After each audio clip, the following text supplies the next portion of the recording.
Maka terpulang kepada ibu bapanya sama ada untuk menjadikan anak itu Yahudi, Majusi ataupun mana kita yang mencorakkan dia sehingga akhirnya kita memilih sebagai Islam. Mikir tadi nak sembang pasal anak kan, tapi sebenarnya kita terlupa nak kena jaga ibu dia juga. Sebelum nak jaga anak, kita kena jaga hati ibu dia dulu. Betul. Jadi tanggungjawab bapa ni selalunya kita selalu terlepas pandang. Yang menanggung ni anak, bukan bapa. Bapa dia letaklah nama anak dia, contoh nama pelik-pelik. Benda tu akhirnya memberi malu kepada anak tu sendiri. Tapi yang anak yang akan menanggung. Jadi memberi aib tu.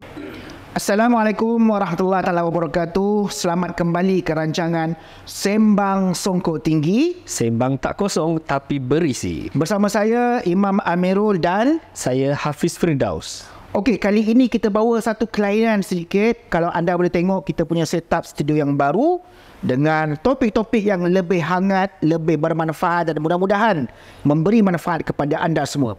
Tapi sebelum kita meneruskan perbincangan sembang-sembang songkok tinggi kita berkaitan dengan topik yang kita akan bawakan pada kali ini, jangan lupa subscribe, follow dan share di laman sosial anda. Dan hari ini, apa yang kita nak bincangkan, Hafiz? Kita dapat skrip ni, 7 tuntutan Islam selepas kelahiran anak. Setiap ibu bapa yang melahirkan anak itu, dalam hadis Nabi SAW, Nabi sebut, kullu mauludun yulad al-fitrah. Dilahirkan anak itu dalam keadaan suci bersih, ibarat kain putih yang tidak bercorak. Kemudian, maka terpulang kepada ibu bapanya sama ada untuk menjadikan anak itu Yahudi, Majusi ataupun mana kita yang mencorakkan dia sehingga akhirnya kita memilih sebagai Islam adalah kita bentuk je. Jadi untuk itu kita mahukan satu topik 7 tuntutan sunnah ketika kita menyambut kelahiran. Tetapi ada beberapa perkara yang mungkin kita terlepas pandang. Sebenarnya bukan sebelum kelahiran untuk kita nak mulakan pendidikan awal Islam itu, tapi sejak daripada awal kelahiran ataupun sejak daripada anak itu berada dalam kandungan ibunya. Okey, Imam, kita nak mulakan terus cerita 7 tu dulu ke ataupun kita ikut susunan? Teruskan, terpulang pada susunan. Okey, kita nak ceritakan dulu tentang bagaimana tentang sambut ibu bapa itu menyambut anaknya. Dia ada 7 perkara. Yang pertama ialah, ini tak kira Imam, tak kira sama ada sebelum mengandung, semasa mengandung ataupun selepas bersalin. Dia perkara yang paling utama ialah doa. Yang mana nanti saya akan bacakan satu dalil. Ini nombor 1. Lepas tu perkara yang kedua ialah ketika mana berlakunya 2 perkara selepas hari pertama kelahiran. Iaitu yang pertama azan, yang kedua tahnik. Ini adalah betul-betul selepas hari kelahiran. So kat situ ada apa dah? 3. So ada 4 lagi. Yang seterusnya ialah 4 perkara ialah pada selepas hari ke-7 ataupun pada hari ke-7 lah. Yang pertama ialah akikah, yang kedua diberikan nama, yang ketiga dicukurkan rambutnya, yang akhirnya itu memberi sedekah daripada hasil timbangan rambut. Dan yang terakhir sekali ialah satu perkara yang sini boleh dilakukan pada bila-bila masa, selepas hari ke-7 pun tak ada masalah, ialah berkhitan. So kita akan mulakan dulu dengan bacaan. Saya akan rujuk kepada 3 ayat sebenarnya daripada surah Ali Imran, yang mana ayat ini kita boleh rujuk sama-sama lah, kita nak dapatkan pahala. Kita minta semua para penonton pun akan tengok sendiri ayat Al-Quran surah Ali Imran, surah ketiga ayat ke-35 sehingga ke-37, yang mana di sini disebut Allah berfirman, a'udzubillahi minasyaitonirrajim. إذ قالت امرأة عمران رب إني نذرت لك ما في بطني محررا فتقبل مني إنك أنت السميع العليم. Inilah yang Imam cakap tadi.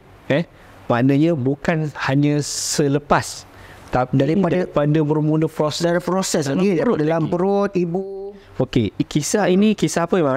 Kisah kita nak menceritakan tentang bagaimana kelahiran Maryam. Yang mana Maryam ini kita tahu wanita yang sangat istimewa, dianugerahkan oleh Allah Subhanahu Wa Taala, yang mempunyai zuriat yang memang kita semua sedia maklum lah, Nabi Isa alaihissalam, salah seorang nabi. Mana ketika ayat ini bermaksud, ingatlah ketika isteri Imran, yakni ibu kepada Maryam, berkata, Tuhanku, sesungguhnya aku nazarkan kepadamu anak yang ada di dalam kandunganku sebagai seorang yang bebas dari segala urusan dunia untuk berkhidmat kepadamu semata-mata. Maka terimalah nazarku, sesungguhnya engkaulah yang maha mendengar lagi maha mengetahui. Maknanya satu proses yang cantik lagi kemas kat sini. Bila daripada ibu itu melahir, sedang mengandungkan anak di dalam perut tu, itulah waktu yang paling cantik Imam untuk kita doakan anak kita. Masa itulah mak dia nak minta macam-macam. Nak anak dia jadi doktor, hafiz Al-Quran, pemuzik.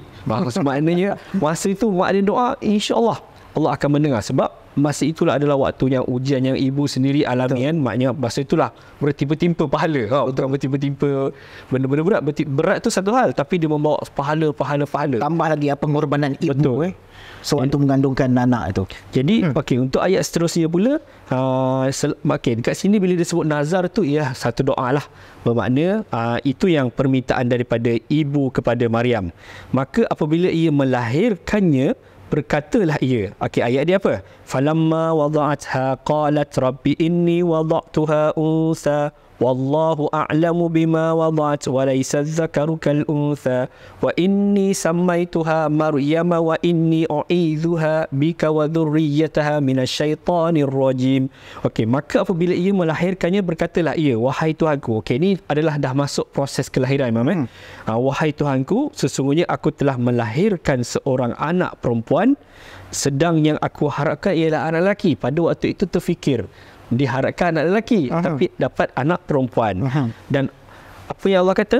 Dan Allah memang mengetahui apa yang akan dilahirkannya itu, dan memanglah tidak sama anak lelaki dengan anak perempuan. Maknanya kat sini, pertama, apa yang keluar nanti bayi itu, sama ada tak kisahlah jantina dia lelaki ke perempuan, kita sebagai ibu bapa bersyukur. Jangan kita bandingkan, oh lama saya nak anak lelaki, kalau boleh nak waris aku sebagai askar. Tapi dapat anak perempuan. Sebenarnya walaupun jantina itu tak sama, tapi kelebihan sebenarnya masing-masing. Betul. Ibu kita hebat, perempuan. Kita tak pernah menafikan. Betul. Kalau tengok guru-guru besar sekolah pun kebanyakannya sekarang perempuan. Maknanya perempuan boleh menjadi seorang yang hebat. Lelaki, insya-Allah lah, daripada zaman Rasulullah yang kita idolakan pun adalah seorang lelaki yang hebat. Okey, jadi dekat situ selepas kita bersyukur, dan ayat seterusnya ialah dan bahawasanya aku telah menamakannya Maryam, wa inni samaituha Maryam. Maknanya dekat sini pemberi nama ni pun ada khilaf. Tak semestinya pada hari ketujuh. Kalau disebut dekat sini, walaupun tak disebut hari, tetapi maksudnya selepas sejurus dilahirkan anak tu terus dinamakan Maryam, nama yang baik. Maknanya cerita tadi dalam Al-Quran ni, ibu bapa Maryam ni dah standby awal dah. Betul. Nama. Betul. Macam kita lah. Ada orang kata, mana boleh bagi nama terlalu awal.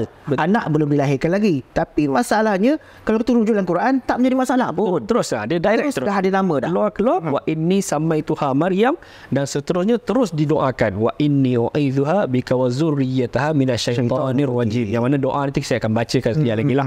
Doa untuk berlindung daripada syaitan lah, gangguan syaitan. Sebab kalau kelahiran anak ni semua kita tahulah, maknanya itulah waktu syaitan nak datang. Apa nama syaitan tu? Sibian. Sibian ini akan mengganggu bayi-bayi yang baru lahir. Okey, seterusnya ialah fataqabbalaha rabbuha biqabulin hasanin wa ambataha nabatan hasana wa kaffalaha Zakaria kullama dakhala 'alayha Zakaria al-mihrab wajada 'indaha rizqa qala ya Maryam anna laki hadha qalat huwa min 'indillah innallaha yarzuqu man yasha'u bighairi hisab. Maka ia Maryam yang dinazarkan tadi, maknanya ibunya itu bila menazarkan tentang doa dia tadi, diterima oleh Allah. Maknanya Tuhannya itu telah menerima dengan penerimaan yang baik dan dibesarkan dengan didikan yang baik. Maka apabila kita telah berdoa, dah telah namakan yang baik, kita telah berdoa supaya jauh daripada syaitan, sebenarnya dekat sini kalau semata-mata doa saja tak jadi, Betul. dia ada ikhtiar untuk kita melakukan ataupun memproses anak itu sendiri. Maknanya apa caranya ialah dengan Maryam serta diserahkannya untuk dipelihara oleh Nabi Zakaria. Maknanya menghantar kepada orang yang soleh, seorang Nabi untuk mengajarkan ataupun mendidik Maryam itu. Tiap-tiap kali Nabi Zakaria masuk untuk menemui Maryam di mihrab, ia dapati rezeki buah-buahannya luar biasa di sisinya. Nabi Zakaria bertanya, "Wahai Maryam, dari mana engkau dapati buah-buahan ini?" Maryam menjawab, "Ialah dari Allah. Sesungguhnya Allah memberikan rezeki kepada sesiapa yang dikehendakinya dengan tidak dikira." Maknanya dekat sini keistimewaan Maryam itu sendiri, di mana Allah anugerahkan yang akhirnya kita pun tahu dia melahirkan Isa. Cuma wanita yang melahirkan anak yang bapanya tidak diketahui itu banyak. Tapi yang melahirkan anak tanpa bapa, tanpa mengadakan apa-apa hubungan, tapi dianugerahkan oleh Allah hanya ada satu sahaja, iaitu Maryam. Dan seterusnya ayat itu disambung pula, dicantikkan lagi dengan daripada surah Al-Baqarah ayat 233. A'udzubillahi minasyaitonirrajim. Wal walidatu yurdi'na auladahunna haulaini kamilain liman arada ay yutimma ar-radha'ah wa 'alal mauludi lahu rizquhunna wa kiswatuhunna bil ma'ruf la tukallafu nafsun illa wus'aha. Okey, ayat ini apa? Ini disebut, dan ibu-ibu hendaklah menyusukan anak-anak mereka selama 2 tahun genap, iaitu bagi orang yang hendak menyempurnakan penyusuan itu, dan kewajipan bapa pula ialah memberi makan dan pakaian kepada ibu itu menurut cara yang sepatutnya. Tidaklah diberatkan seseorang melainkan menurut kemampuannya. Bermaksud dekat sini, kita ni mikir tadi nak sembang pasal anak kan, tapi sebenarnya kita terlupa nak kena jaga ibu dia juga. Sebelum nak jaga anak, kita kena jaga hati ibu dia dulu. Betul. Jadi tanggungjawab bapa ni selalunya kita selalu terlepas pandang. Inilah ayat yang cantik Allah turunkan, wal walidatu yurdi'na ni, maknanya nak sempurna anak itu, cantik dia ialah dengan menyusukan anak tu genap 2 tahun. Itu sempurna. Tapi bukanlah menjadi dosa ataupun kalau kata cuma tak sempurna lah kalau tak cukup 2 tahun tu. Maknanya apa yang kita kena buat ialah wanita yang baru lahir ni, kita kena jaga dia, kena jaga makan. Suami ni bertanggungjawab lah. Maknanya kalau boleh kena jaga emosi ibu, sebab ibu ni nak menyusukan anak. Kalau dia tension, kalau dia rasa nak marah, dia akan memberi efek juga kepada anak, dan juga ialah akhirnya nanti anak tu membesar kan. Maknanya peranan ibu menyusukan anak, peranan bapa menjaga ibu yang menyusukan anak. Betul. Okay, sebab ibu ni bila dia lahirkan anak, dia akan sakit. Maknanya sakit ni tu kita kita lah diberi tugas tu pun tak sanggup. Betul. Memang takkan sanggup lah. Sebab itulah kekuatan seorang ibu, yang mana dia walaupun dia sakit, tapi satu benda, bila dia dapat menyusukan anak, dapat tengok wajah anak, separuh dia punya sakit tu dah hilang. Tapi separuh lagi untuk dihilangkan tu ialah dengan suami dia melayan dia dengan baik. Jadi itu adalah satu peranan yang besar lah, walaupun nampak benda tu kecil. Jadi kalau boleh, kita pastikan anak kita itu cukuplah susu. Itu antara peranan kita untuk selepas lahir anak. Jadi dalam waktu jadi tadi kita dah sebut apa dia. Yang pertama, waktu yang paling terbaik doa itu ketika dalam kandungan, selepas lahir, iaitu kita bersyukur. Waktu dengan menyambut lahir tu adalah kita bersyukur, tak kisah apa jua jantina. Lepas tu diberikan nama, didoakan dijauhi daripada syaitan, dan seterusnya fokus untuk memberi susu kepada anak itu. Tapi sebelum tu, kalau boleh kita kongsikan, satu doa yang khusus, yang mungkin para penonton boleh amalkan, boleh baca, tak kira mungkin anak yang baru lahir, anak dah 2-3 bulan ke, tapi doa ini valid. Doa ini valid, kita boleh amalkan supaya anak-anak kita di bawah jagaan kita itu terpelihara daripada syaitan. So apa doa dia? Okey, yang pertama saya bacakan daripada riwayat doa Rasulullah untuk cucu-cucunya, Sayyidina Hasan dan Husain alaihissalam, daripada Ibnu Abbas radhiyallahu anhuma, bahawa Rasulullah sallallahu alaihi wasallam pernah meminta perlindungan untuk Al-Hasan dan Husain dengan sabdanya, inna abakuma kana yu'awwizu biha Ismail wa Ishaq, a'udzu bikalimatillahi tammah min kulli syaitanin wa hammah wa min kulli ainin lammah. Maksud dia ialah sesungguhnya moyang kalian, yakni Nabi Ibrahim, pernah memohon perlindungan untuk anaknya Ismail dan Ishaq alaihissalam. Aku memohon perlindungan, a'udzu bikalimatillahi tammah, aku memohon perlindungan untuknya dengan kalimah-kalimah Allah, dari segala min kulli syaitani wa hammah, dari segala syaitan ataupun kesusahan, wa min kulli ainil lamah, dan satu lagi dan pandangan yang jahat, yakni ain lah yang disebut ain tu. Hadis riwayat Al-Bukhari dan Ibnu Hibban di dalam sahihnya. Maknanya ini adalah doa yang paling famous lah, yang memang kita kena baca untuk anak kita. Dan seterusnya seperti yang tadi disebut dalam surah Ali Imran, inni u'izuha bika wa zurriyyataha minasyaitonir rajim. Aku memohon perlindungan untuknya serta anak-anak keturunannya kepada engkau daripada syaitan yang terkutuk. Macam tak nak kita, kalau boleh kita nak jauhkan godaan daripada godaan syaitan tu lah. Dan seterusnya doa-doa yang famous, biasanya kita akan guna satu doa mana-mana lah, yang mana-mana kalau kita kenal mana-mana yang dapat zudat, kita jumpa, kita akan doa barakallahu laka fil mawhubi lak wa syakartal wahib wa balagha asyuddahu wa ruzikta birrahu. Maksud dia apa? Semoga Allah memberkati kelahiran anak ini. Semoga kamu bersyukur kepada Allah yang memberikan anak. Allah ni yang memberikan anak, bersyukur. Itu yang tadi disebutkan tadi, yang bersyukur apa jua jantina yang keluar. Semoga anakmu sampai usia dewasa membesar dalam ketaatan dan kamu akan dapat baktinya. Itu doa-doa yang memang selalu diamalkan. Dan kita ada juga satu lagi doa yang mana Rasulullah pernah doakan Ibnu Abbas.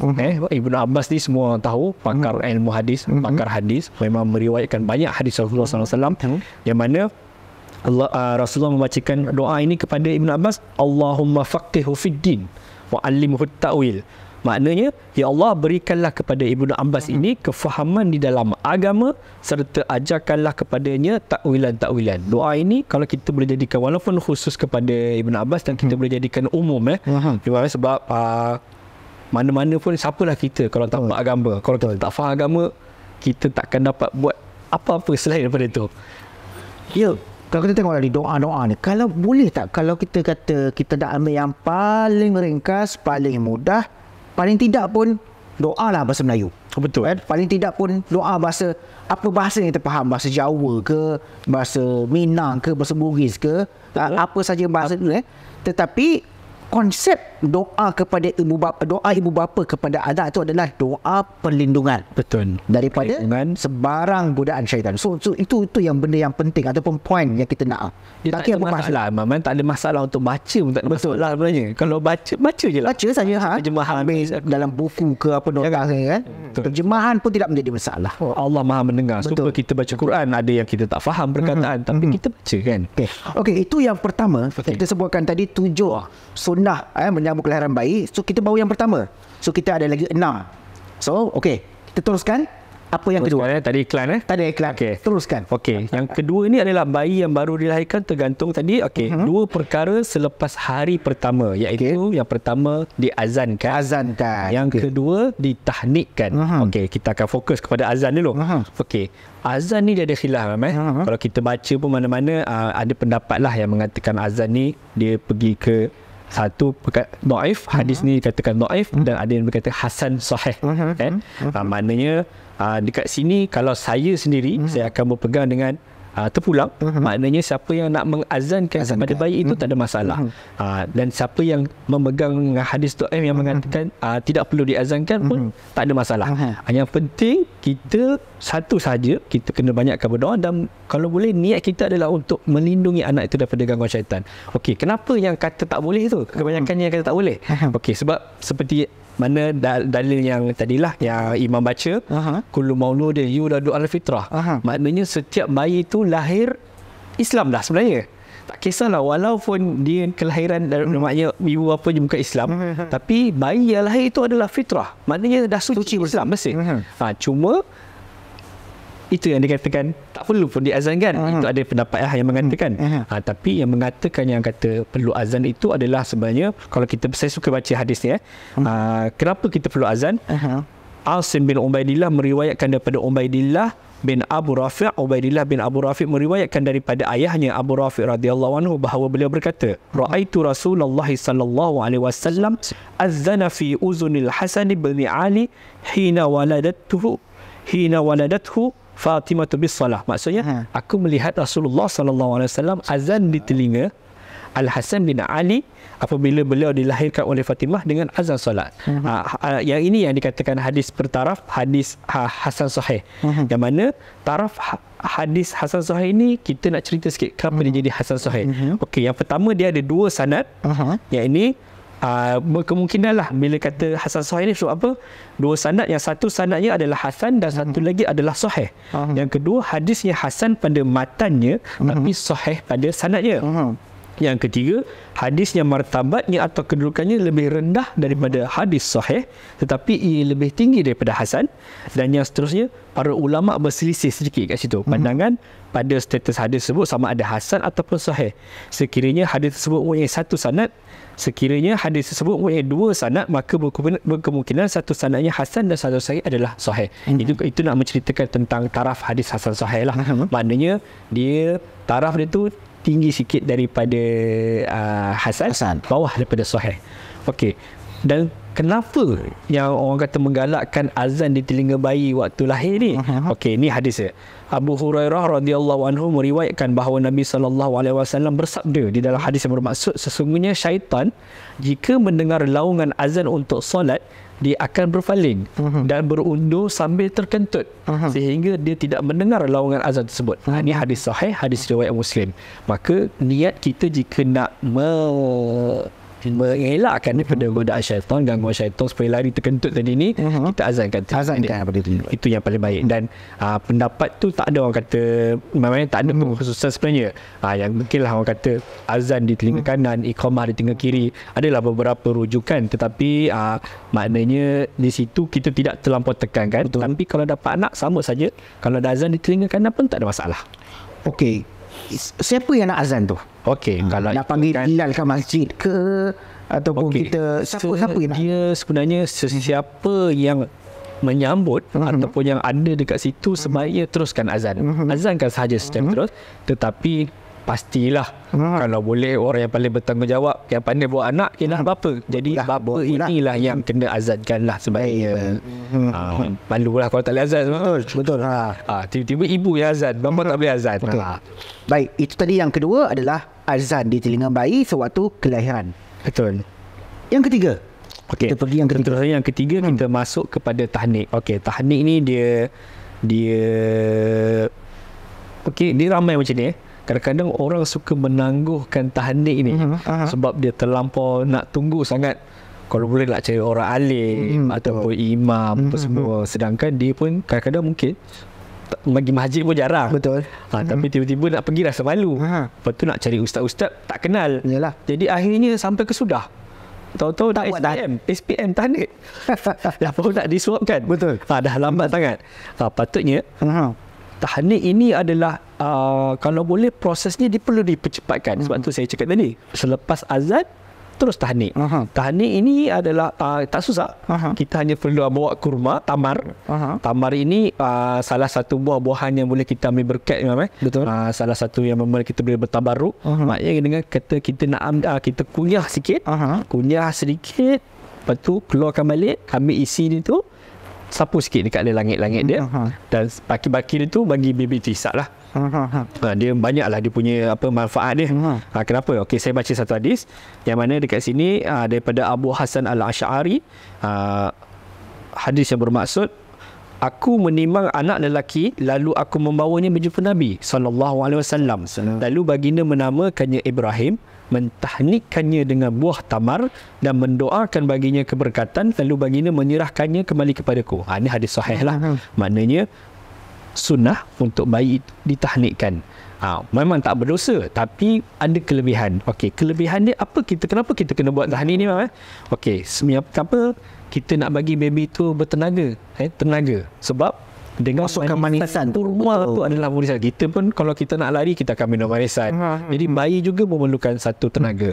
Yang kedua ialah membersihkan secara tak langsung. Dengan kita sapu dekat langit-langit tu, dia membersihkan mulut bayi itu dari kotoran. Sebab dia keluar daripada perut. Okey, yang lain kita dah mandikan, dah sapu-sapu apa semua kan. Tapi dekat dalam mulut kita tak kacau. Jadi bila tak kacau tu, itulah function dia. Bila kita sapu sikit dekat langit-langit tu, dengan dia tertelan, bila benda susu nanti, dia akan secara langsung buang dia punya kotoran tu lah. Dan seterusnya ialah menguat saraf mulut untuk minum susu ibu. Dapat tenaga untuk kuatkan saraf, dan saraf itu dan kuat pun minum pula susu, tenaga untuk minum susu, dan saya dapat tenaga seterusnya lah. Dan akhirnya dapat memberi satu antibody ketahanan ataupun imunisasi bayi untuk badan baby itulah. Bila makan kurma, bila ditahnikkan minum susu, dapat imunisasi, nak disuntik pun insya-Allah lah ketahanannya lebih kuat sedikit daripada orang yang tak minum susu. So dia ada 4 kat situ. Betul. Pertama, bersihkan gelangnya dia. Betul. Untuk bersihkan sewaktu kelahiran tenaga, untuk memberikan tenaga, kuatkan saraf untuk minum saraf, dan imunisasi. Akhirnya imunisasi. Itulah kelebihan tahnik. Jadi paling elok adalah segerakanlah. Maknanya kita bapa dah pandai azan maksudnya tadi. waktu kelahiran tu dah boleh. Betul. Sebab boleh kita buat. nak mencepatkan baby untuk supaya dapat minum terus kan. Okey. Kalau kata nak tunggu ustaz-ustaz ni lah, ustaz-ustaz nak aturkan waktu apa semua kan, kita pun tak jangka. Jadi kita tak nak tangguhkanlah. Cuma kalau ada peluang bagi keluar. Ibu pun boleh buat, bapa pun boleh buat. Apa pun boleh buat lah, insya-Allah. Okey. Imam pun biasa buat imam imam memang jiran cari imam semua. Okey, untuk tempoh tahnik pula. Okey, di sini berapa lama tu? Okey, dia tempoh tahnik ni dia tak ada dia khususkan apa-apa pun. Cuma daripada pendapat Imam An-Nawawi yang disebut di dalam Syarah Muslim, apa Imam Nawawi sebut bahawasanya amalan tahnik bayi pada hari kelahirannya hukumnya adalah sunat secara ijma'. Maknanya pada hari kelahirannya. Itu yang saya cakap tadi. Bila sebaiknya Imam Nawawi berpendapat hari kelahiran segera terus tahnik. Tak perlu tunggu. Tak perlu tunggu. Kesian kat baby tu kan. Dan hendaklah ditahnikkan bayi tersebut dengan seorang lelaki soleh atau perempuan soleh. Jadi nak tak nak, bila dah dengar ni, mak bapak dia kena jadi orang yang soleh lah. Betul kan? Sebelum nak lahirkan anak, kita rasa bercita-cita untuk dapatkan anak soleh, ibu bapa dia kena jadi soleh dulu. Mula daripada mak ayah dulu. Betul. Mak ayah kena jadi soleh dulu. Dan disunatkan tahnik dengan tamar. Dan tamar. Okey, tapi akan ada orang tanya, tamar susah nak jumpa.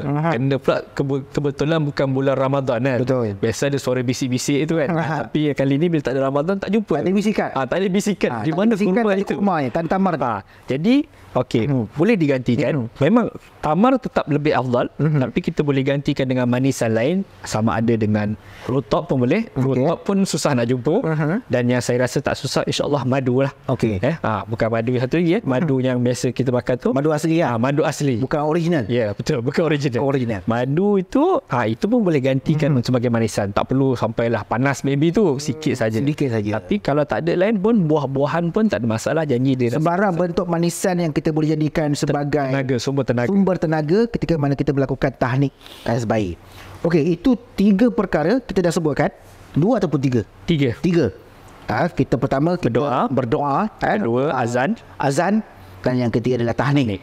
Okey. So 3 ini rasanya kita dah boleh hadam, dan ibu bapa boleh ambil untuk amalkan sewaktu kelahiran bayi. Tapi kalau kata anak dah besar, nak baca doa perlindungan masih boleh lagi. Betul. Masih boleh lagi baca doa perlindungan. Nah, tahnik ni mungkin anak dah jadi 1, dah jadi 2, tak kita suruh makan je kan. Dia dah makan macam-macam. Dah suruh ayam goreng ke apa semua kan. Okey. Tahnik ni mungkin tak lah. Dan yang ketiga tadi azan pun mungkin kita dah terlepas lah. Tapi kalau nakal sangat kan, azan kan juga nampak imam nakal sangat, saya azan kat telinga. Azan kat telinga juga. Panggil. Moga-moga lembut sikit hatinya. Panggil Bilal ke apa ke. Okey. 3 perkara kita dah sebutkan. Dan kita nak pergi yang keempat.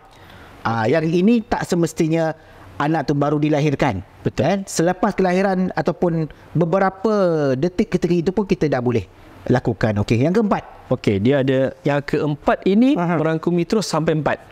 Maknanya 4 perkara selepas kelahiran itu sehingga hari ke-7 lah. Maknanya bermula daripada hari ke-7 itu. Okey, satu hadis tapau terus 3 perkara. 3 perkara yang kita kena buat. Al-ghulam murtahanun bi aqiqati tudbahu anhu yawma sabi' wa yuhlaqu ra'sahu wa yusamma fi. Okey, dekat situ disebut tentang tergadai anak itu, maknanya tertahan. Maknanya kalau kita nak tebus anak itu dengan melakukan 3 perkara, ini perkara yang utama lah. Yang pertama ialah dengan melaksanakan akikah. Melaksanakan akikah ni kita ada satu episod kita cerita tentang akikah Ramadan, kelebihan akikah Ramadan. Jadi dekat situ menceritakan tentang mesti kena melaksanakan ataupun menyembelih sama ada untuk anak lelaki 2 ekor kambing ataupun untuk anak perempuan 1 ekor kambing. 1 ekor kambing. Tak kisah. Kalau tak dapat kambing, kita boleh cari gantikan dengan 1 ekor unta ataupun 1 ekor lembu. Tak ada peluang lagi. 2 ni pun rasa berat. Supaya kita nak tertinggal, kita boleh pilih sama ada dengan bahagian pun tak ada masalah. Sebab kita berdasarkan apa yang disyariat kepada korban, kita boleh samakan dengan akikah, iaitu untuk anak lelaki mungkin 2 bahagian lembu, dan untuk anak perempuan 1 bahagian lembu. Jadi dekat situ maknanya kita sebagai ibu bapa dah kena bersedia lah. Janganlah gedekut sangat, betul. Ini kalau boleh dia buat 1 bahagian dia tu, dia tunggu sampai waktu korban, dah lah lewat dah tahun 2 tahun 3 tahun. Situ dia buat korban, dia pergi buat akikah, nak gabung dia pula. buat sekali kenduri sunat. Sekali kenduri sunat semua. Patut bapak dia tampau lagi dengan kenduri kawan kakak dia ke apa, makan sekali. Mak yang punya lah nak kata kena kot. Dia bapak dia kan. Tapi yang disyariatkan adalah sebenarnya adalah hari ke-7. Hari ke-7 itu adalah hari yang paling terbaik lah. Jika terlepas, itu yang kita kata ada pendapat mengatakan hari ke-14 seterusnya, lepas tu hari ke-21, lepas tu sehinggalah sebelum 7 berikutnya lah. 7 berikutnya sehingga sebelum balik sebaiknya. Dan jika mak ayah perlu melaksanakannya. Dan akhirnya mak ayah pun meninggal, tak sempat laksana, mungkin atas dasar kemampuan, jadi anak pula boleh melaksanakan akikah untuk dirinya sendirilah. Maknanya boleh buat sendiri. Akikah tu, betul, tu boleh buat sendiri. Betul. Ada pendapat yang Rasulullah sendiri mengakikahkan dirinya selepas diangkat menjadi Rasul. Ada dalil kat situ lah. Okey, dan seterusnya adalah diberikan nama kepada bayi itu. Okey, diberikan nama bayi ni ada khilaf. Okey, ada yang boleh kita namakan tadi, kalau perasan ni samai Tuhan Maryam awal lagi dia bagi nama selepas lahir. Okey, tapi untuk bab yang di dalam hadis ini, sama ada kita nak lakukan sebelum akikah ataupun selepas akikah. Kalau tadi ikut yang dalil yang tadi surah Ali Imran, bermaksud memang sebelum akikah lah, confirm kan. Cuma memang ini katalah, kalau kata sama ada kita nak pilih waktu dia hari ke-7 tu sebelum sembelih ataupun selepas sembelih lah. Okey, ada yang mengatakan pendapat yang paling terbaik ialah memberi nama sebelum sembelih. Sebab apa? Secara tak langsung secara tak langsung kita sembelih tu dah ada nama anak. Dah ada nama. Sebab kita nak sebut nama. Betul. Nak sebut nama anak sewaktu sembelihan akikah. Betul. Jadi kalau kita bagi nama kemudian, nama kemudian, mana kata sembelih itu biasa hamba je lah. So sebenarnya apa yang biasa kita terima lah sebelum ni, pendaftaran akikah sebelum ni biasanya memang peserta tu dah bagi nama. So itu adalah antara yang merujuk kepada pendapat yang betul lah, yang lebih baik, iaitu memberikan nama sebelum akikah. Dan tak ada masalah jika diberikan selepas akikah juga. Maknanya sembelih itu kosong, hantar nama hamba Allah, lepas tu barulah kita panggilkan nama. Itu kalau yang memegang selepas akikah itu adalah mengikut sunnah hadis tadi. Sunnah hadis. Dia mula sembelih, lepas tu mencukur kepala, lepas tu memberikan nama. Cuma isu dia macam tadilah saya cakap, kenapa kita tak perlu merujuk selepas akikah? Kalau lah akikah ada hari ke-14 terlepas, dia bawa ke hari ke-14, 14 pun tak lepas lagi, buat hari ke-21 sampai kesudah nama anak tak keluar-keluar. Betul. Dalam 21 hari tadi istiharkan nama. Jadi sebab tu nama ni dia tak relate sangat dengan betul sembelihan akikah. Sembelihan akikah. Okey, jadi nama ni pun sendiri, saya bacakan satu dalil hadis yang bermaksud, diwayatkan oleh Abu Ad-Darda sabda Rasulullah sallallahu alaihi wasallam, innakum tud'auna yaumal qiyamah bi asma'ikum wa asma'i abaikum fa ahsinu asma'akum. Maksudnya sesungguhnya kamu semua akan diseru pada hari kiamat kelak dengan nama kamu dan nama bapa-bapa kamu, maka perelokkanlah nama kamu. Hadis riwayat Abu Daud. Maknanya dekat sini Rasulullah dah memberi satu saranan, elokkan nama dengan memberi nama yang baik. So orang tanya, kalau nama yang baik ini boleh dapat pahala ke? Ya. Sebab kenapa saya cakap boleh dapat pahala? Sebab kita saranan Nabi. Betul. Dengan niat bila kita buat tu adalah satu ibadah. Betul. So secara tak langsung akan dapat pahala insya-Allah. Tapi kena pastikan nama anak itu nama yang baik. Nama yang baik. Okey, contoh nama-nama yang paling disukai oleh Allah Subhanahu Wa Taala. Okey, ini ada satu dalil. Hadis daripada Ibnu Umar radhiyallahu anhuma bahawa Rasulullah sallallahu alaihi wasallam bersabda, maksudnya sesungguhnya nama yang paling disukai oleh Allah ialah Abdullah dan Abdul Rahman. Hadis riwayat Muslim. Maknanya dekat situ nama-nama Allah tu confirm nama yang paling baik lah. So kalau kita tengok nama-nama Allah ada 99 asmaul husna dan malah lebih lagi sebenarnya daripada itu. Maknanya kita hanya perlu menambah perkataan Abdul untuk anak lelaki kat depan tu. Di depan itu. Betul. Maknanya Abdullah, Abdul Rahman, Abdul Rahim, hamba yang pemurah, hamba yang penyayang. Jadi untuk perempuan kita tambahkannya bahasa Arab lah, kita kat Malaysia jarang. Dia panggil Amatur. Amatur Rahman, Amatur Rahim, maknanya untuk wanita lah. Dan seterusnya nama yang baik itu adalah nama-nama Nabi. Walaupun nama-nama Nabi ni ada yang bukan nama daripada asal bangsa Arab, tapi tak ada masalah sebab nama itu memang nama Nabi. Jadi nama yang baik, nama yang iktiraf. Dah diangkat pun menjadi Nabi. Betul. Maknanya walaupun nama Ishaq, Ibrahim, Yaqub, Shu'aib, itu semua adalah nama-nama yang baik. Dan ada juga larangan untuk meletakkan nama-nama yang nama-nama yang orang panggil nama-nama yang tak diredai lah, orang kata nama-nama yang kurang baik, iaitu yang pertama memberi aib anak tu. Sebab kenapa kita kena letak nama anak elok? Sebab bapa dia masa tu mungkin dia melawak, dia mengelak masa tu, tapi yang anak yang akan menanggung. Jadi memberi aib tu benda yang kita elakkan. Lepas tu yang kedua, nama-nama berhala. Al-Lata, Uzza, pernah ada nama Abdul Lata tu bahaya. Itu benda-benda yang boleh jatuh syirik lah. Dan seterusnya adalah nama syaitan pun kena. Dasim, Simbian, nama-nama yang kita kena elak. Dan juga nama-nama neraka.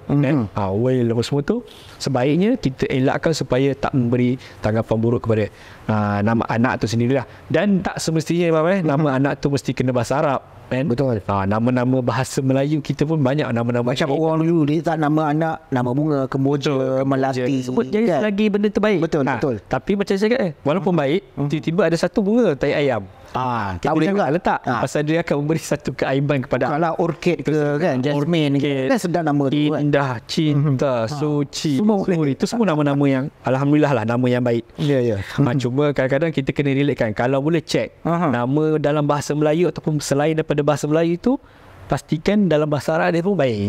Sebab akhirnya nanti kita akan baca Al-Quran. Tiba-tiba dia baca-baca nama dia neraka, baru dia tahu nama macam sedap, Will rupanya neraka kan. Macam dia nampak macam baik. Nama ni ambil bersempena daripada ayat Quran, tapi maksud dia tak baik. Betul. Walaupun ambil dalam Al-Quran, tapi dalam Al-Quran cerita pasal neraka. Betul. Dalam Al-Quran juga cerita pasal syaitan, jin, apa semua kan. Itu mesti dalam Al-Quran. Itu yang kadang-kadang tengok minasyaitonir rajim. Sedap rajim. Ambil anak. Padahal tak tengok dulu maksud dia apa. Yang direjam yang dikejam kan. Lepas tu orang panggil anak ajim. Itu pun benda-benda yang kita kena elak lah. Okey. Settle. Betul. Okey, lepas tu kita masuk bab apa yang seterusnya ialah mencukur. Okey, mencukur pun benda yang sama. Sama ada sebelum akikah ataupun selepas akikah. Maka ada pendapat yang membolehkan sebelum akikah, ada pendapat yang mengatakan selepas akikah. Kalau yang kata boleh sebelum tu, seperti yang tadilah. Kalau akikah tu terlanjut, terlajak lagi hari ke-14, ke-21. Jadi kalau kita membawa sampai ke anak tu SPM, sampai ke tu lah memang dia takkan cukur rambut dia. Jadi sebaiknya kalau nak kata buat sebelum akikah pun tak ada masalah.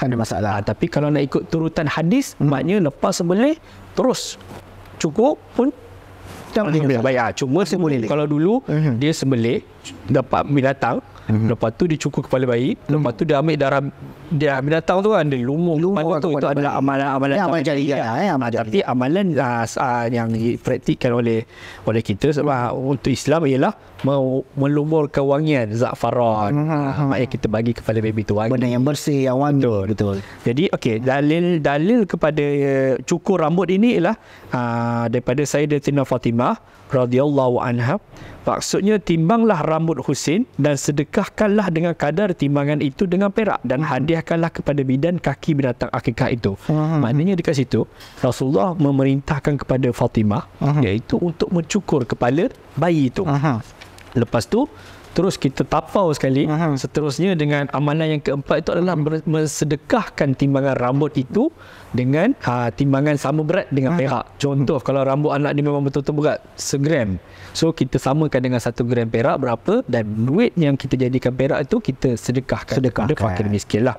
Jadi dekat situ okey. Dan sarana untuk cukur rambut ni pun ada Imam supaya kita kalau boleh elakkan daripada melakukan perbuatan qaza, kerana perbuatan ini dilarang. Hadis sahih dilarang untuk melakukan macam contoh ini memang mak bapak pure pang. Dia buat kat praktik anak dia lahir terus buat rambut pang tomek kiri kanan tengah dia gift. So benda tu maknanya itu secara tak langsung dah menunjukkan satu amalan yang tak baik lah, amalan yang dah dilarang oleh Nabi tapi dipraktikkan pula oleh mak bapak dia untuk anak dia. Padahal yang disyariatkan mencukur rambut bayi itu adalah keseluruhan. Betul. Keseluruhan rambut bayi tu, bukannya separuh-separuh, tinggal Kalau separuh. Imam Rasan, sebab tu perkataan dia sebut apa? Wayuhlaku ra'sahu. Dia tak sebut sya'rahu. Wayuhlaku ra'sahu. Dia maksud cukur kepala dulu. Sebabnya satu kepala ni dia bagi bersih. Sebab mencukur itu ada satu kebaikan. Ada kebaikan dia. Yang pertama ialah baik untuk kesihatan rambut kepala yang pernah diselaputi darah sebelum tu. Kan? Betul. Darah daripada dalam perut tu dan lendiran sewaktu di dalam rahim semasa dilahirkan. Maknanya seboleh-bolehnya tak payah sayang lah. Bayi, insya-Allah rambut bayi ni dia akan tumbuh. Jangan takut. Rambut yang baru. Selalunya kalau kita perasan anak perempuan, sebab dia anak perempuan tak nak bagi botak. Jangan risau. Dia cuma, kalau pengalaman saya sendiri pun, anak saya yang pernah yang anak perempuan saya telah meninggal dulu, memang dia cepat. Tapi anak saudara saya yang seorang tu memang licin je kepala dia. Sampai umur dah 2 tahun, mak bapak dia dah risau. Tapi kata jangan risau. Akhirnya akan tumbuh. Bila tumbuh tu elok je. Elok. Tak jadi masalah lah. Kalau anak perempuan, bayi perempuan pun kita boleh cukur. Betul. Jadi bagi clear, bersih, buang, hilang penyakit tu lah. Lepas tu kedua, sekiranya dicukur sehingga botak, bayi menjadi selesa untuk berpeluh. Betul. Lepas tu yang ketiga, merangsang pertumbuhan rambut kerana gerak kepala bayi itu untuk mudah dicuci. Kan kadang-kadang kepala bayi kita nak cuci tu senang. Cuma kena jaga-jagalah. Kalau tak pandai cukur, minta orang yang ada pengalaman. Sebab kadang-kadang juga kalau jenis mak ayah ada jenis apa orang kata bulu tak jenis tak lembat, jarang tu jadi jarang cukur. Dia tak biasa dah cukur rambut anak. Panggil orang-orang yang berpengalaman lah. So ada soalan, kata bolehkah menangguhkan cukur rambut bayi? So tak ada masalah lah. Macam tadi saya cakap, cukur dahulu sebelum sembelih akikah pun boleh. Sembelih akikah dulu baru cukur rambut pun tak ada masalah. Mungkin ada orang dia dah tunggu lebat sikit, kan? Dia okey. Rambut nampak tak nampak kan? Itu isu dia. Bila lebat dia sayang lah. Sayang kan. Dia dah rambut cantik pula tu. Rambut pula cantik. Dia kata kan ni kalau cukur ni belum tentu dapat balik. Okey. Itu yang benda-benda macam tu. Sebenarnya jangan risau. Cukur sahaja bagi bersih supaya satu lagi kita tak nak kurangkan ataupun hilangkan pahala bersedekah. So bila kita timbang lagi tebal rambut anak tu, kita lagilah kena bersyukur sebab lagi banyak kita akan sedekah. Itu memang Allah yang dah kehendaki kan benda tu. Betul. Jadi Allah tahu kemampuan masing-masing. Jadi untuk pertimbangan tu adalah sama ada dengan perak tak ada masalah, ataupun kalau kaya nak timbang dengan emas pun boleh lah. Kalau 1 gram tu dia rasa aku ada je duit, lebihkan je, tambah je. Yang penting poin dia adalah bersedekah. Iyalah. Rambut anak tu berapa gram lagi pun betul timbang. Lebihkan itu merupakan sedekah pahala kita. Betul. Dan dah ke berapa dah, Mam? Kita dah ke 4, 5. Oh, kita dah cukup 7. Okey, kita dah 7. Pertama, kita kira balik yang pertama tadi. Doa perlindungan ibu bapa kepada anak daripada gangguan syaitan. Kemudian kita azan. Yang kedua adalah azan. Yang ketiga ialah tahnik. Berikan manisan ke mulut bayi, itu tahnik. Dan yang keempat tadi akikah. Yang keempat tadi akikah, sembelih haiwan akikah, sama ada kambing ataupun lembu ataupun apa-apa haiwan yang disyariatkan, ternakan yang disyariatkan dalam ibadah kurban. Kemudian yang kelima, memberi nama.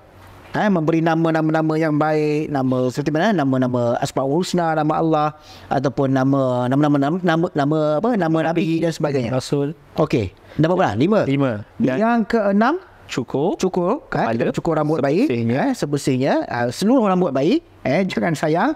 Hafiz kata tadi, jangan sayang rambut. Nanti lama-lama nanti rambut dia cantik, tak nak cukur pula. Betul. Dia kalau cukur keseluruhan dia akan rata. Okey. Dah ke-6. Yang ke-7 ni tadi, bersedekah dengan timbangan rambut. Tapi sebenarnya, Mam, saya nak tambah sikit. Ada lagi sebenarnya 2 lagi perkara yang supaya kita tak terlepas. Okey.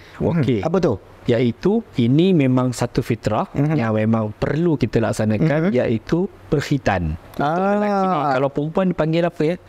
Al-khafdu ke apa saya tak ingat. Tapi maknanya untuk lelaki dan perempuan ni memang sebaiknya itu ialah kita berkhitan.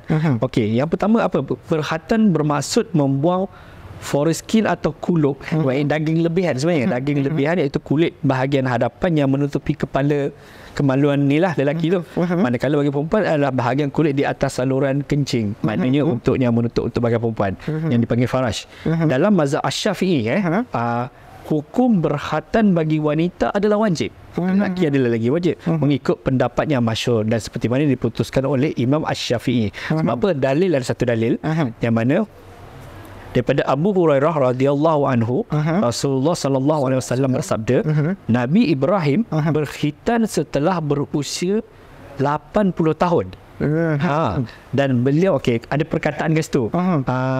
Ikhtatana Ibrahimu ba'da samanina sanah wa ikhtatana bil qadum. Ada dua perkataan tu khilaf, satu bil qadum, satu bil qadum. Kalau bil qadum tu bermaksud Nabi Ibrahim berkhitan dengan kapak kecil. Kan kapak kecil, qadum muhaffah disebut dalam riwayat hadis. Tapi ada yang disebut bil qadum bermaksud Nabi Ibrahim berkhitan di satu tempat namanya Qadum lah. Kalau sekarang ni Aleppo, panggil Aleppo kat Syria tu kan. Jadi itu dalil hadis sahih riwayat Bukhari. Dan juga ada satu lagi daripada Abu Hurairah, fitrah itu ada 5. Ada atau 5 perkara yang menjadi fitrah. Yang pertama khatan. Katalah kita tak nak berkhatan. Fitrah ni ada 5 katalah tak apa, aku boleh cuci walaupun tak bersunat, tak berkhitan, kita boleh cuci bersih-bersih. Tapi dia akan menjadikan satu ketidakselesaan lah. Sebab apa? Sebab dikatakan fitrah. Saya baca seterusnya. Memotong bulu kemaluan. So sanggup tak kita biar? Mesti tak sanggup kan? Akan rasa itu pun dah jadi satu fitrah. Lepas tu seterusnya memotong kuku pun takkan kita nak biar macam jangkung panjang semua kan. Boleh membahayakan orang lain dengan kotor nak makan dan mencabut bulu ketiak. Dia kalau pakai t-shirt sampai keluar. Nak kata tak apa, benda ni bukannya wajib pun. So bila tak buat, itu adalah satu benda yang melanggar fitrah dan akhirnya memotong misai. Disebut sini memotong misai lah. Walaupun ada khilaf, orang kata bukan cukur potong, ada masalah. Yang penting bagi kemas dan tak melebih daripada takut mulut ni. Dan kalau boleh jangan berlebih sangat bila misai. Janganlah sampai dah berpusing. Kadang-kadang memang cantik dia basuh hari-hari, tapi dia tak sesuai dengan Islam lah, ajaran Islam.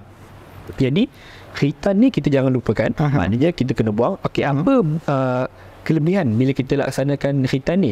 Kita mungkin bukan pakar, tapi saya biasanya membaca kelebihan untuk orang-orang yang berkhitan ni ialah pertama, menjaga kebersihan zakar dan faraj ni tu dari sebarang kekotoran dan najis yang keluar. Sebab bila kita kencing, kita buang air, dia akan bertakur. So kalau buang, itu menjadikan dia lebih bersih lah daripada tersangkut. Walaupun kita kalau kata tak sunat tu boleh dibersihkan, tapi lama-lama takut benda tu akan menjadi satu jangkitan. Secara tak langsung dia lah benda mengelak dari dijangkiti. Dan yang seterusnya yang kedua, mungkin kita terlepas pandang juga, walaupun dia tak ada dalil secara khusus, iaitu menanam uri. Sebab menanam uri ni juga fitrah juga. Sebab apa yang telah dipraktikan, bila kita potong kuku, potong rambut, sebaiknya tanam. Sebabnya yang pertama kita nak elak daripada sihir, betul kan? Betul. Yang kedua, kita pun tak nak benda tu lepas kotor semua. Jadi akhirnya menanam. Begitu juga dengan uri. Uri ni ada cara dia. Kita masuk, baca bismillah, bersih sikit. Lepas tu cuci masuk plastik, korek, tanam. Dan sebaiknya kalau tanam tu kita risau sebab dia ada bau kan. Bila macam kalau tak tanam terlampau dalam, benda tu mungkin akan menyebabkan binatang akan tarik balik, anjing dia akan makan. Jadi elakkan. Sebolehnya letaklah kasturi, bagi wangi sikit, limau, apa-apa wangian, hilangkan bau sahaja. Tapi bukannya jadikan amalan khurafat. Maknanya bila letak limau nanti anak keluar wangi semua. Tak. Sebabnya ada amalan khurafat ada yang letak lada lada sulah. Ada yang letak lada hitam. Dia ada letak lada hitam, dia letak pensel dengan buku bagi anak tu pandai. Pun ada macam-macam. Itu amalan dilakukan. Tapi nampak macam kecil. Amalan ini adalah satu amalan yang sepatutnya kita buatlah sebagai amalan fitrah. Okey, baik. Kita dah sebutkan 7 tuntutan sunnah ketika kita menyambut kelahiran bayi. Kita dah ulang tadi dengan azan, memberi nama dan sebagainya. Cuma inilah cara ataupun bagaimana Islam mengajarkan kepada kita bagaimana untuk kita nak mengharmonikan, bagaimana cara untuk kita nak membesarkan anak itu dengan acuan Islam. Sebab Islam ini indah, satu agama yang penuh dengan tata tertib, adab dan sebagainya, dan ada tuntutan-tuntutan ataupun amalan-amalan yang dikhususkan seawal kelahiran bayi. Dia bukan memberatkan, dia sebenarnya memberi kelebihan. Memberi kelebihan yang manfaat kepada anak tu sendiri. Betul. Segala manfaat, kebaikan, kelebihan itu akan kembali balik kepada anak itu. Dan dengan amalan-amalan yang kita lakukan ini, mudah-mudahan anak itu membesar menjadi anak yang soleh. Masya-Allah. Tambah lagi, anak itu yang kita harapkan untuk doa kepada ibu bapanya. Anak yang soleh, kita nakkan doa anak yang soleh. So kita mulakan seawal kelahirannya dengan amalan Islam. Okey. Tak cukup tak cukup. Tak cukup, betul. Nama soleh saja Tak cukup nama soleh saja. Kena buat amalan. Kena ada amalan praktik. Bapak tu kena soleh dulu. Mak bapak kena soleh, anak pun kita pastikan ikut amalan-amalan yang telah dicuangkan dalam Islam, insya-Allah. Baik, kita telah pun sampai di penghujung.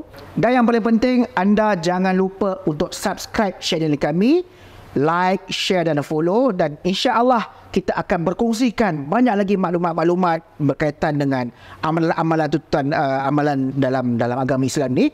Dan terima kasih kepada sahabat panel Ustaz Hafiz yang sudi bersama saya pada kali ini, insya-Allah. Dan kita jumpa lagi pada episod akan datang. Terima kasih. Assalamualaikum warahmatullahi wabarakatuh. Sembang songkok tinggi, Sembang tak kosong tapi berisi.